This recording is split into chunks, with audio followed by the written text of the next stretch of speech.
Marion is known as the Christmas City here in Grant County. One of the things that makes the Christmas City so unique is the walkway of lights here at Matter Park. However, this year police have been having to crack down a lot harder on the security here at Matter Park because vandalism has been occurring. People have been coming and trying to take the lights with them. However, they don't make it very far because they underestimate the weight of the light displays.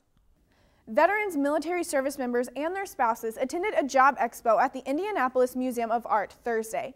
The event is organized by Recruit Military.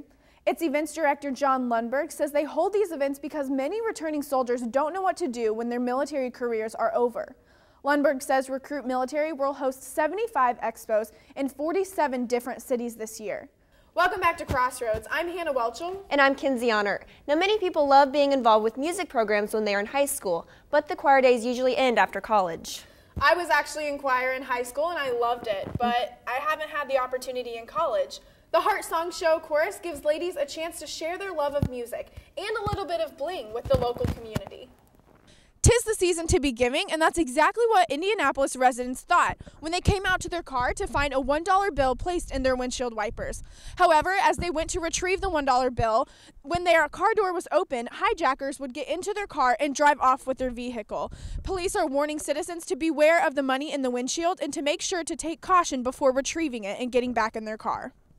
Welcome back to Crossroads. I'm Kinsey Honor. And I'm Hannah Whelchel. This past week here at Crossroads, we had a chance to learn a little bit more about the sport of gymnastics. Now, Kinsey and I both took gymnastics lessons when we were growing up. However, we knew that there was a level of the sport that we didn't quite understand. We decided to go out to USA Gymnastics Club here in Marion, Indiana to see what they could teach us. Now, interesting enough, the tumbling and flipping isn't the only thing that gymnastics has to offer. It's a mixture of strength, flexibility, and a whole lot of dedication. Marissa Hinderrocker, who is on staff here at Crossroads, headed out to Mid-America's Red, White, and Boom competition and saw firsthand just how serious some jumping around can be. The Indiana Rural Roundtable has kicked off a 2-day summit dedicated to a discussion on the issues facing the state's rural communities. Several experts, educators, and rural citizens are gathered to discuss the challenges facing their way of life and brainstorm on potential solutions. Indianapolis-based Gleaners Food Bank got some help Friday from Ameriprise Financial Advisors in the fight against domestic hunger. Since it was established in 1980, the food bank has distributed over 250 million pounds of food and critical grocery products to over 400 hunger relief programs serving Hoosiers in 21 Indiana counties. Welcome back to Crossroads. I'm Hannah Whelchel. Many people have grown up in families that were actively involved in the military and want to follow in those footsteps. As early as they can remember, they've been hearing stories from their grandparents about when they were in the war. I actually grew up in a military family, and I can remember countless stories from my grandparents about when they were on the battlefield. I know that means a lot to me, and it's very inspiring to me, and I'm excited to hear more stories when I go home for this Thanksgiving.